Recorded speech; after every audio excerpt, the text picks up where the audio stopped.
Tense पढ़ रहे थे। टेंस में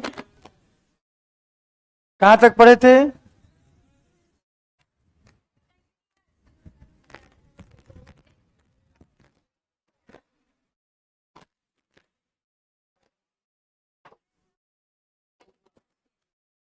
प्रेजेंट इंडेफिनिट हुआ था, कॉन्टिन्यूअस तक हुआ था।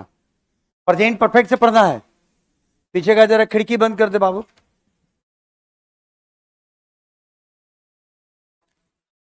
पिछला क्लास रिकॉर्डर में नहीं है। अच्छा पूछते हैं, आज पूछ लेते हैं। अभी हम रिकॉर्डर नहीं होगा तो हम चढ़वा देंगे। प्रेजेंट परफेक्ट टेंस नोट कीजिए।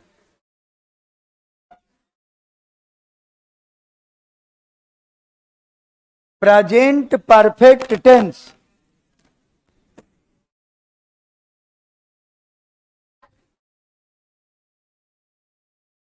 इसका स्ट्रक्चर क्या होता है? सब लोगों का निगाह बोर्ड पर। सब्जेक्ट प्लस हैज और a plus V3 a plus object. Subject plus has और have plus V3 plus object. Subject के बाद क्या करेंगे? हैज और हैव का प्रयोग। उसके बाद वर्ब का तीसरा रूप। उसके बाद ऑब्जेक्ट क्या शो करेगा? देखिए यूज क्या कहता है। यूज कहता है इससे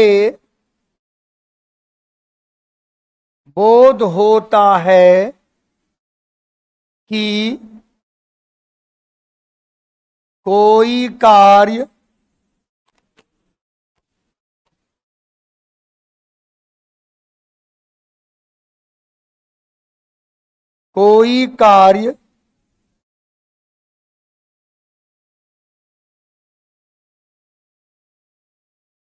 अभी अभी समाप्त हुआ है।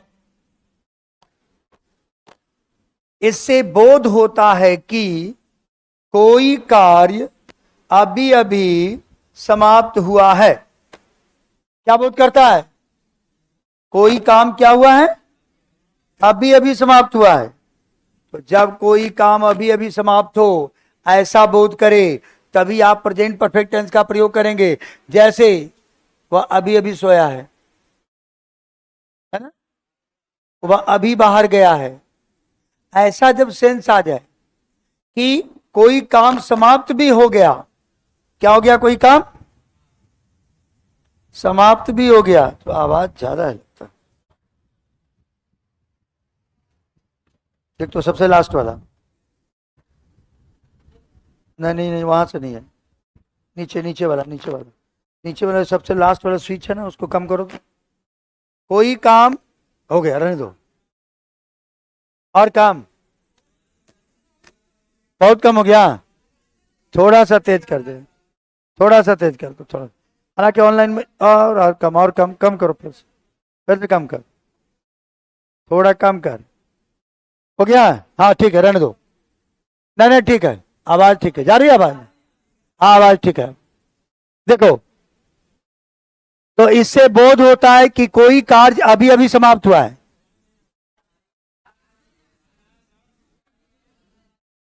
आवाज नहीं जा रही है ना? आवाज जा रही है, आवाज जा रही है। देखो हम यहां करते हैं तो आवाज ऐसी है, और यहां करते हैं तो आवाज ऐसी है, इसलिए आवाज उसमें है। और वो दिखा भी रहा है, देखो वाइब्रेशन वहां, देखो, है ना? आपके पास आवाज पहुंच रही है ना मेरी? हाँ बस हो गया। देखिए, इससे बोध होता है कि कोई कार्य अभी अभी समाप्त हुआ है। तो मैंने अभी कहा ना कि लगेगा किसी काम की समाप्ति हुई है ऐसा जो वर्तमान समय में उसका संबंध है। काम की समाप्ति का संबंध दो टाइम से है। एक, काम की समाप्ति अगर कहें, अगर काम की समाप्ति अगर कहें कि पास्ट में हो गया। मान लो जैसे भारत 1947 में आजाद हुआ, तो भारत की आजादी का संबंध कौन से टाइम से है? पास्ट टाइम से है, तो इसको हम कहेंगे पास्ट में लिखेंगे। लेकिन अगर किसी काम का संबंध खत्म हो गया काम, लेकिन संबंध प्रेजेंट टाइम से है, इसको हम प्रेजेंट परफेक्ट में लिखेंगे। जैसे एक एग्जांपल लिख लीजिए, ही हैड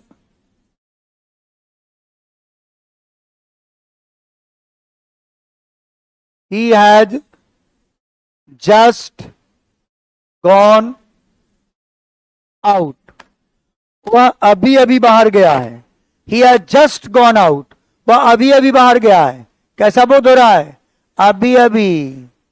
काम का बोध कैसा? अभी अभी, यानी अभी अभी बाहर गया है। तो काम समाप्त हो गया कि नहीं? काम समाप्त हो गया ना, लेकिन कब समाप्त हुआ? अभी अभी, इसलिए इसको प्रेजेंट परफेक्ट में लिखे। मान लो अगर वो हम क्या कहें कि वह 2 दिन पहले ही गया है, तो इसको कहेंगे पास्ट में। He went there 2 days ago, यहां पास्ट करेंगे। एक और एग्जांपल लिखते हैं,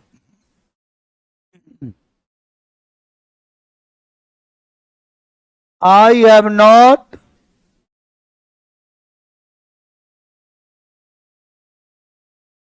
सीन हिम सिंस। देखो, I have not seen him since, मैंने उन्हें नहीं देखा है। क्या कहता है? तब से अभी तक मैंने उन्हें नहीं देखा है। तब से अब तक, इसका मतलब है कि वर्तमान समय तक कह रहा है नहीं देखे, है ना? तो कोई काम का समाप्ति हो गया, लेकिन संबंध अगर प्रेजेंट टाइम से है, तो आप उसे क्या कहेंगे? उसे कहेंगे प्रेजेंट परफेक्ट टेंस। अब हम बात करते हैं प्रेजेंट, नोट कीजिए, perfect continuous. Present perfect continuous, ऐसा करें, प्रेजेंट परफेक्ट कॉन्टिन्यूअस।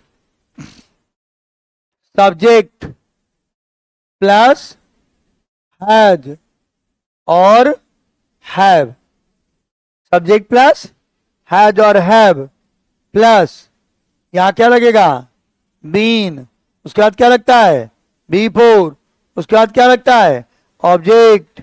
और प्रेजेंट परफेक्ट कंटिन्यूअस की एक और पहचान है कि इसमें सिंस और फॉर भी लगा हो सकता है, जो टाइम के साथ। इसको कहेंगे प्रेजेंट परफेक्ट कंटिन्यूअस। जब आपको लगे कि सिंस और फॉर के साथ टाइम भी दिया गया है। अच्छा, एक कह रहा है कि मुझे सब्जेक्ट और ऑब्जेक्ट में अंतर पता नहीं चलता है। और कोई है ऐसा जिसको सब्जेक्ट ऑब्जेक्ट में अंतर पता नहीं चलता है? चलो ठीक है, एक बच्चा और भी है। देखो, अच्छा एक पीछे भी है। सब्जेक्ट और ऑब्जेक्ट के बीच पहचानने का बड़ा सरल तरीका है। जो काम करे वो सब्जेक्ट है, और जिस पर उस काम का प्रभाव पड़े वो ऑब्जेक्ट है। जैसे मैं रोटी खा रहा हूं, तो खाने का काम कौन कर रहा है? तो हो गया सब्जेक्ट। और हमारे खाने का प्रभाव किसकी सहायता से हो रहा है? रोटी। तो रोटी पर उसका प्रभाव पड़ रहा है, तो रोटी हो गया ऑब्जेक्ट। हो गया सब्जेक्ट ऑब्जेक्ट, हो गया। यही बात है, सब्जेक्ट ऑब्जेक्ट के बीच में अंतर है। जो काम करे सब्जेक्ट, और जिस पर काम का प्रभाव पड़े या जिसकी सहायता से काम हो वो ऑब्जेक्ट। मैंने खाने का काम किया, लेकिन रोटी मिला तब खाने का काम हुआ, तो रोटी ऑब्जेक्ट, और मैंने जो काम किया सब्जेक्ट। तो सब्जेक्ट होगा हैज और हैव है, उसके बाद बीन है, उसके बाद बिफोर है, उसके बाद ऑब्जेक्ट है, और इसमें समय दिया रहेगा तो सिंस और फॉर प्लस टाइम भी है। नोट कीजिए, इसके बारे में लिखिए। इससे बोध होता है कि, नोट करो, लिखिए इसका यूज, यूज लिखिएगा, यूज। इससे बोध होता है कि, इससे बोध होता है कि कोई कार्य, इससे बोध होता है कि कोई कार्य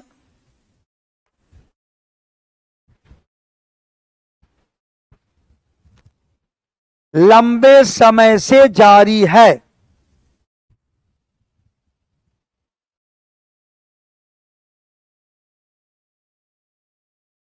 ओके, हम बार बार नाउन बता देंगे आपको। देखो क्या कहा, इससे बोध होता है कि कोई कार्य लंबे समय से जारी है। था नहीं, है, अभी भी है। जैसे अगर कोई कहे मैं 1 घंटों से पढ़ा रहा हूं, तो लंबे समय से काम चल रहा है। मैं तुम्हें अंग्रेजी 2 महीनों से पढ़ा रहा हूं, तो लंबे समय से काम चल रहा है। तो ये जो वर्तमान में काम जो लंबे समय से जारी है, इसी को कहते हैं प्रेजेंट परफेक्ट कंटीन्यूअस। तो इसका एक एग्जांपल जरा देख लीजिए। मान लो कहते हैं ही हैज बीन प्लेइंग, इसी स्ट्रक्चर पर लिखिएगा, ही हैज बीन प्लेइंग। अगर इतना भी केवल लिखा हुआ हो ही हैज बीन प्लेइंग, तो समझ लीजिए काम लंबे समय से जारी है। ही हैज बीन प्लेइंग, वह खेलता आ रहा है। और मान लो कहे 3 घंटों से, तो कर दीजिए फॉर 3 आवर्स। वह 3 घंटों से खेलता आ रहा है। कितने घंटों से? 3 घंटों से खेलता आ रहा है। तो ये आपका हो गया प्रेजेंट परफेक्ट कंटीन्यूअस, क्योंकि लंबे समय से काम हो रहा है। इसे स्ट्रक्चर याद रखना, यही स्ट्रक्चर होगा, हैज बीन, हैव बीन और उसके बाद में आईएनजी। कभी कभी ऐसा एरर पूछ देता है आपको, कभी कभी ऐसा सेंटेंस दे देगा, एरर हो जाएगा। देखना देखना sentence, I am reading for 5 hours. अब सेंटेंस देखिए, पढ़िए सेंटेंस का मीनिंग क्या है। मैं 5 घंटों से पढ़ता आ रहा हूं या पढ़ रहा हूं। लंबे समय से काम हो रहा है कि नहीं? हो रहा है। तो फिर ये स्ट्रक्चर गलत हो गया कि नहीं? बोलो, हो गया गलत? क्योंकि स्ट्रक्चर में क्या होना चाहिए था? Have been. तो यहां पर एम रीडिंग नहीं होगा, यहां पर चूंकि काम लंबे समय से जारी है, जैसे आई हैव बीन रीडिंग ऐसा कहना पड़ेगा, आई हैव बीन रीडिंग, और आगे लिखना पड़ेगा फॉर, और लिखिए 5, और उसके बाद लिखिए आवर्स। अब करेक्ट है। I have been reading for 5 hours. मैं 5 घंटों से पढ़ता आ रहा हूं। अब ये आपका करेक्ट हो गया, क्योंकि एम रीडिंग तो प्रेजेंट कंटीन्यूअस हो जाता, और जबकि मीनिंग कह रहा है कि हमारा सेंटेंस में लंबे समय से काम हो रहा है, इसे हैव बीन रीडिंग होगा। सिंस और फॉर के बीच का क्या अंतर है, क्या मालूम है किसी को? बता सकता है कोई? बोलो। फिक्स टाइम है। फिक्स टाइम का मतलब है जो फिक्स है। अगर मान लो कोई कहे वह सुबह से, मैं सुबह से खेल रहा हूं, सेंस लगेगा फॉर लगेगा? क्यों लगेगा फॉर? क्योंकि सुबह से खेल रहे हैं, तो पता नहीं सुबह कब से खेल रहे हैं, ये कहना चाह रहे हैं। इसे यहां गड़बड़ होगी आपका डेफिनेशन। जबकि मॉर्निंग के लिए आपको सिंस लगाना पड़ेगा, सिंस मॉर्निंग। सिंस और फॉर के बीच का एक सीधा अंतर समझिए। अक्सर बच्चे कंफ्यूज होते हैं, ये जो डेफिनिट इंडिफिनिट के फेरा में रहते हैं इसे कंफ्यूज होते हैं, निश्चित और अनिश्चित के चक्कर में है, इसलिए कंफ्यूज है। अब हम जो बता रहे हैं उसको समझिएगा, तो कभी भी कंफ्यूजन नहीं होगा। सिंस का प्रयोग तब करना है जब कोई समय का नाम दिया रहे। तो सुबह, दोपहर, शाम, रात, ये समय का नाम है कि नहीं? 5 बजे, 6 बजे, 8 बजे, 10 बजे, ये किसी घंटे का नाम है कि नहीं? बोला ये नहीं? है। Monday, Tuesday, Wednesday, Thursday, Friday, ये किसी दिन का नाम है कि नहीं है? 1945, 1947, 2005, 2010, ये किसी वर्ष का नाम है कि नहीं है? ये जितना भी नाम दिया रहेगा तो सेंस लगाना। नाम दिया रहेगा तो क्या लगाना है? और फॉर में क्या लगाना है? फॉर में नाम नहीं दिया रहेगा, संख्या दिया रहेगा। अगर कोई कह दे 5 बजे से और लिखे 5 घंटे से, तो कौन नाम है, कौन संख्या है? 5 बजे से नाम है और 5 घंटों से संख्या है। 5 बजे घंटा का नाम है, अब 5 घंटों से घंटों की संख्या है, तो 5 बजे से के लिए सिंस और 5 घंटों के लिए फॉर। अब समझ में आया? यही अंतर है। तो जब सिंस का प्रयोग तब करेंगे, यानी सिंस के प्रयोग के लिए आप अंग्रेजी में अगर चाहते हैं तो होगा पॉइंट ऑफ टाइम, जिसको हिंदी में कहेंगे आप, ये समय का नाम होगा। और एक है फॉर, इसमें क्या होगा? इसमें पीरियड होगा, पीरियड ऑफ टाइम। इसमें क्या होगा? समय की संख्या होगी।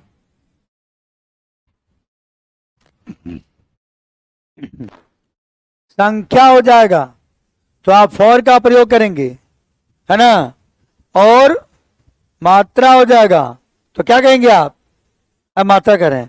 संख्या हो जाएगा तो फॉर का प्रयोग करेंगे। और सेंस का प्रयोग कब करेंगे? जब समय का कोई नाम दिया रहेगा तब करेंगे। कोई दिक्कत है? कोई प्रॉब्लम है? चलिए आगे बढ़ते हैं। देखो जरा ध्यान से, सिंस पॉइंट ऑफ टाइम। अब जरा देखो, मान लो कोई कहे आपसे कि दिया हुआ है, एक सेंटेंस है, ही हैज बीन प्लेइंग, खाली जगह, और यहां दिया हुआ है मॉर्निंग, और फिर है ही हैज बीन प्लेइंग, खाली जगह 5 आवर्स। अब आपसे पूछे किसमें फॉर, किसमें सेंस? ऊपर वाले में फॉर, नीचे वाले में सेंस।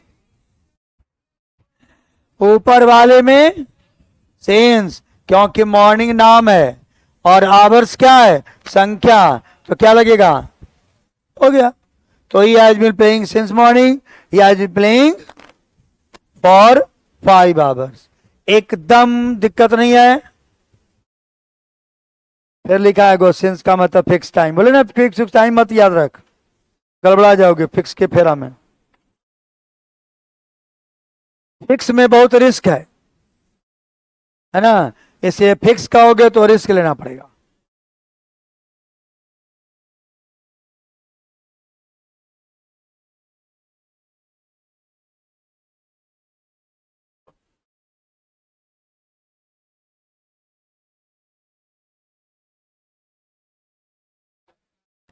चलिए बंद हो गया। प्रेजेंट परफेक्ट कॉन्टिन्यूअस हो गया आपका समाप्त। अब हम बात करते हैं, पास्ट में आ गए। अब पास्ट का सबसे पहले क्या आएगा? इंडेफिनिट। और स्ट्रक्चर में ये पास्ट इंडेफिनिट का क्या होगा जी? सब्जेक्ट, उसके बाद B2, उसके बाद ऑब्जेक्ट। स्ट्रक्चर रट लेना है। हम आपको टेंस के तुरंत बाद हम किसी को भी खड़े करके स्ट्रक्चर पूछेंगे, स्ट्रक्चर आपको रट के आना है। इसका नेगेटिव क्या होगा? सब्जेक्ट प्लस डिड नॉट, उसके बाद D1, उसके बाद object. Subject plus did not plus D1। अच्छा, एक बच्चा, 2-3 गो बच्चा जो है अभी कहा था सर हमको समझा दीजिए नाउन के बारे में और वर्ब के बारे में। देखो नाउन बीच वर्ब के बीच का अंतर तो आप लोग समझते होंगे। नाउन जो किसी नाम का बोध करे वो नाउन हो गया, और वर्ब नाम का बोध नहीं करेगा, काम का बोध करेगा। तो जब किसी चीज का नाम है तो नाउन है, और जब कोई काम है तो वर्ब है। जैसे मोहन क्रिकेट खेल रहा है, मोहन क्रिकेट खेल रहा है, तो मोहन व्यक्ति का नाम है ना, तो मोहन हो गया नाउन, और खेलने का काम है ना तो हो गया वर्ब। तो मोहन है नाउन और खेलना है वर्ब, मोहन है नाउन और खेलना है वर्ब। अब चूंकि सेंटेंस में मोहन काम कर रहा है खेलने का, इसलिए हम कह सकते हैं कि मोहन सब्जेक्ट भी है, क्योंकि जो काम करे उसको सब्जेक्ट भी कहते हैं। तो मोहन यहां नाउन है जो सब्जेक्ट की तरह काम कर रहा है।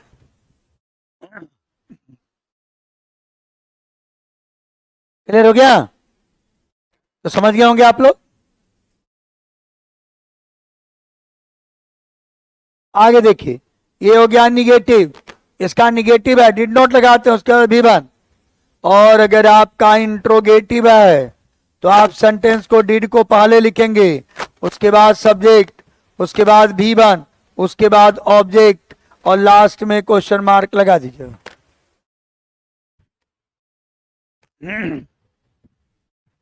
हो गया?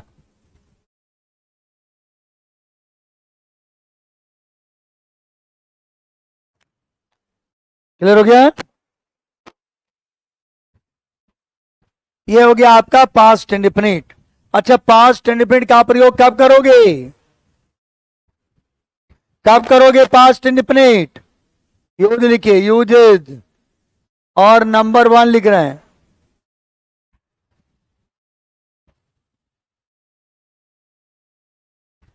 जब कोई कार्य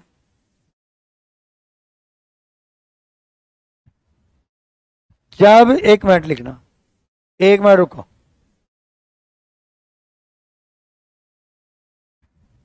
ऐसा लिखो, जब किसी कार्य के पास्ट में ही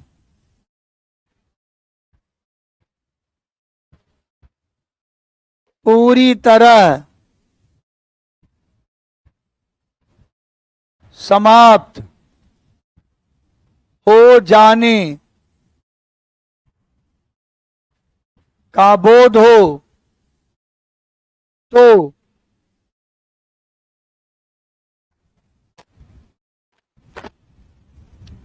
पास्ट इंडेफिनिट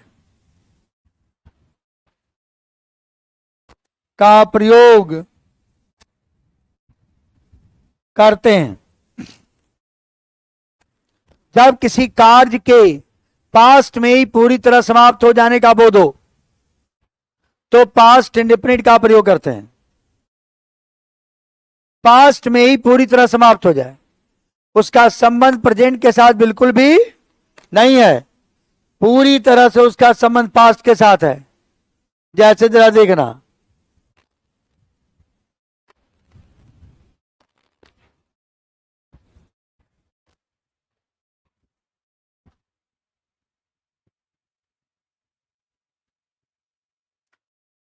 देखो ये सेंटेंस दिया हुआ है। अब यहां पर कुछ ऑप्शन है आपके लिए। यहां पर एक ऑप्शन है गो, दूसरा ऑप्शन है वेंट, तीसरा ऑप्शन है हैव गॉन, और चौथा ऑप्शन में है गोइंग। कौन होगा?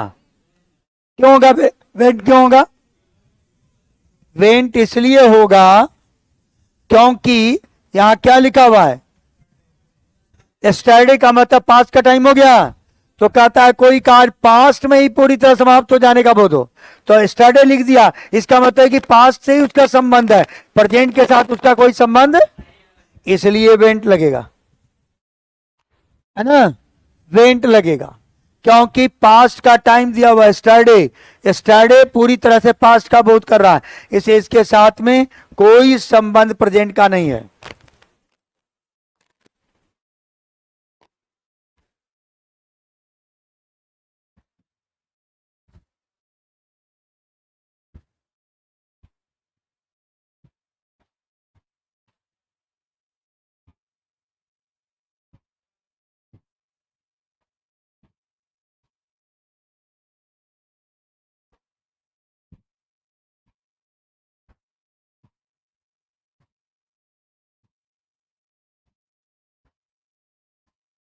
देखो, एक सेंटेंस दिया हुआ है, इसके 4 भाग में डिवाइड कर दिया ABCD। आपसे पूछ रहा है किस पार्ट में एरर है, देखो तो ए पार्ट में क्या एरर है, गेट्स लिखा हुआ प्रेजेंट में, जबकि यहां कौन सा टाइम दिया हुआ है। जब पास दे दिया गया तो इसको ही पास में लिखना पड़ेगा। तो ए पार्ट में आपका एरर हो गया। और क्या एरर हो गया, गेट्स को क्या कर देंगे, गॉट कर देंगे, पास्ट टेंस। तो इंडिया गॉट फ्रीडम इन 1947, इसका संबंध पास्ट टाइम से है, इसलिए पास्ट के साथ संबंध, इसलिए पास्ट ही के साथ उसका प्रयोग भी।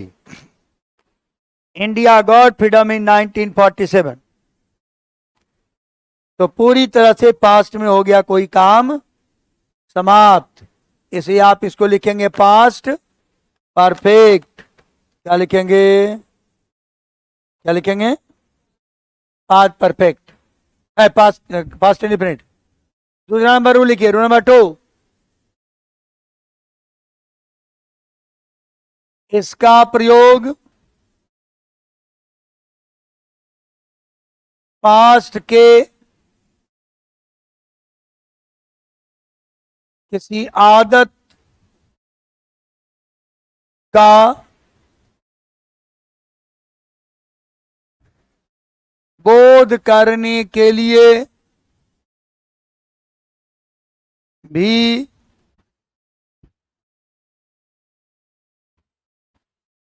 किया जाता है। इसका प्रयोग पास्ट के किसी आदत का बोध करने के लिए भी किया जाता है। पास्ट की कोई आदत है, पास्ट का कोई, जो बोलो, पास्ट का कोई, तो पास्ट की किसी आदत का बोध करना है तो भी आप इसके लिए पास्ट इंडिफिनिट का प्रयोग कर सकते हैं। पास्ट का कोई आदत, पास्ट इंडिफिनिट का प्रयोग करेंगे पास्ट के किसी आदत के लिए। अब जरा देखो, मान लो अभी आपने पढ़ा था प्रेजेंट इंडिफिनिट में कि प्रेजेंट की आदत का बोध करने के लिए क्या करते थे, प्रेजेंट इंडिफिनिट, और पास्ट की आदत के लिए पास्ट इंडिफिनिट। जैसे मान लो एक सेंटेंस है, ही ड्रैंक वाइन डेली, क्या अर्थ है इसका, बोलिए। ही ड्रैंक वाइन डेली, क्या अर्थ है, वह प्रतिदिन शराब पीता था, वह प्रतिदिन शराब पीता था। इसका मतलब है क्या हो गया, पास्ट की आदत हो गया ना, वह प्रतिदिन शराब पीता था, तो आदत का बोध हुआ। ऐसे आदत का बोध करने के लिए आपको पास्ट इंडिफिनिट का प्रयोग करना है। ही ड्रैंक वाइन डेली, तो इससे पास्ट की आदत का भी बोध होता है। और अब तीसरा नंबर रूल देखिए,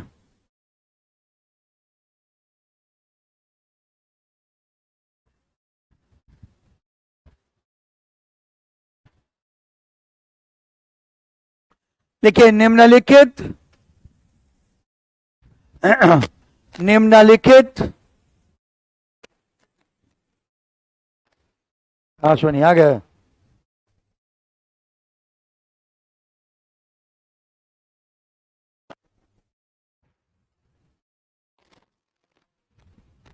देखिए निम्नलिखित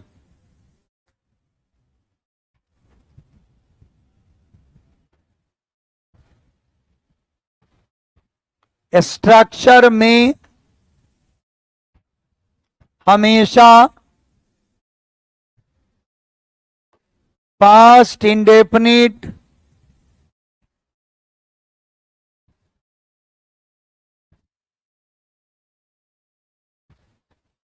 का प्रयोग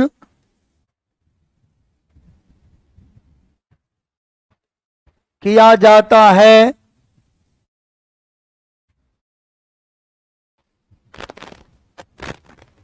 किसी अन्य टेंस का कभी नहीं। निम्नलिखित स्ट्रक्चर में हमेशा पास्ट इंडेफिनिट का प्रयोग किया जाता है, किसी अन्य टेंस का कभी नहीं। हम नीचे कुछ स्ट्रक्चर लिखा रहे हैं।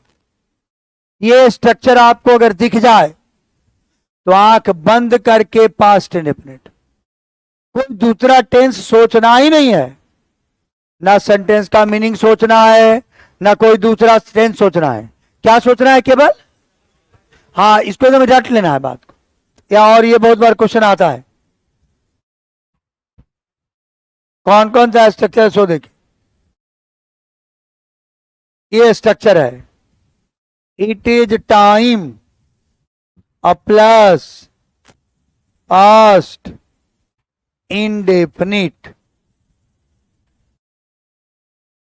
बस इसको रट लीजिए बात को। इट इज टाइम लगा रहेगा। इट इज टाइम के साथ कौन सा टेंस? Past indefinite. एकदम बिना सोचे हुए, बिना मीनिंग निकाले हुए एकदम रट लाना है। इट इज टाइम के बाद पास्ट इंडेफिनिट ही आता है। क्वेश्चन रहेगा ऐसा दिया हुआ, इट इज टाइम वी खाली जगह द और उसके बाद match. It is time we खाली जगह द मैच। एक ऑप्शन है स्टार्ट, दूसरा ऑप्शन है शुड स्टार्ट, तीसरा ऑप्शन है स्टार्टेड, चौथा ऑप्शन है शैल स्टार्ट। चलिए मैं आपसे पूछता हूं, क्या होगा? क्या लगेगा? स्टार्टेड। क्यों लगेगा? क्योंकि इट इज टाइम पहले आ गया है।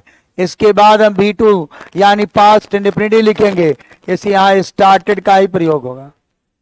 तो it is time we started the match. अब मत कोई मीनिंग निकालिए, क्योंकि अर्थ निकालिएगा तो अनर्थ हो जाएगा। इसका अर्थ यह है यही समय है हम लोग मैच शुरू करें। अभी किया भी नहीं है, अभी किया भी नहीं है, लिखा है पास्ट में। इसलिए मैंने कहा मीनिंग निकालने के फेरा मत रहिए। मीनिंग निकालने के फेरा में रहिएगा तो मालूम है ये वाला अच्छा लगेगा सुनने में। देखो यही अच्छा लगेगा सुनने में, यही भर के आ जाइएगा एग्जामिनेशन में। कहता यही समय है हम लोगों को मैच शुरू करना चाहिए। We should start the match, यही अच्छा लगेगा। एकदम दिमाग से हटा दीजिए सब बात को। इट इज टाइम दिख जाए तो कौन सा टेंस आएगा आगे? V2 पास्ट इंडेफिनिट, कोई दूसरा टेंस इसके साथ प्रयोग नहीं होगा। ये हो गया पास्ट इंडेफिनिट, यहां समाप्त। बाकी बातें हम लोग अगले क्लास में करेंगे। क्या धन्यवाद। पास्ट कॉन्ट्रीब्यूट से लेके फ्यूचर तक की बात हम अगले क्लास में आपके से डिस्कस करेंगे।